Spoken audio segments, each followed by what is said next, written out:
আসসালামু আলাইকুম। Welcome to my YouTube channel science tutor. আশা করি আল্লাহ পাকের অশেষ রহমতে আপনারা সবাই ভালো আছেন। আজকের আলোচ্য বিষয় তত্ত্ব। আমরা বিভিন্ন ধরনের তত্ত্বের সাথে পরিচিত, যেমন জিন তত্ত্ব, শরীর তত্ত্ব ইত্যাদি। কিন্তু বিজ্ঞানের ভাষায় তত্ত্ব একটি ভিন্ন ধরনের বিষয়বস্তু। চিত্রে লক্ষ্য করলে দেখা যায় এক ব্যক্তি উপর থেকে একটি বস্তু ফেলে দিচ্ছে। এখান থেকে আমরা তত্ত্ব নিয়ে আলোচনা করব।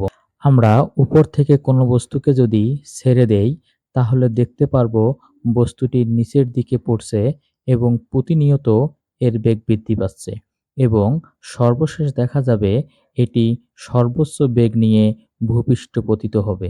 যদি কাউকে বলি এর কারণ কি এবং তার যদি বিজ্ঞান সম্পর্কে কোনো ধারণা নাও থাকে, তবু সে অনুমান করে উত্তর দেবে এর পিছনে বলের প্রভাব আছে। আচ্ছা, বল কি? বল হচ্ছে এমন একটি বাহ্যিক অবস্থা যার ফলে স্থির বস্তু গতিশীল হয় এবং গতিশীল বস্তুর গতির পরিবর্তন হয়।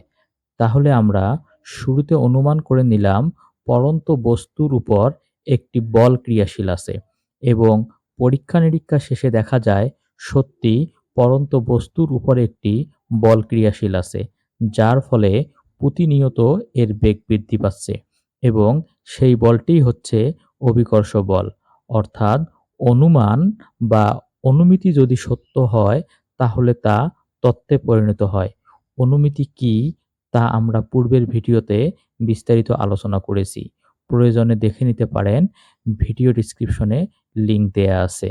এখন উপরের আলোচনাটিকে যদি তত্ত্বে প্রকাশ করতে চাই তাহলে দাঁড়ায় অভিকর্ষ বলের প্রভাবে পড়ন্ত বস্তুর বেগ বৃদ্ধির হারকে ত্বরণ বলে।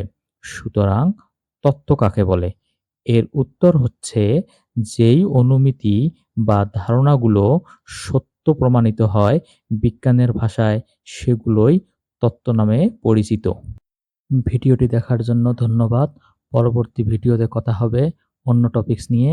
ভিডিওটি ভালো লাগলে লাইক দিয়ে পাশে থাকবেন। কমেন্টে আপনার মতামত জানাবেন। আল্লাহ হাফেজ।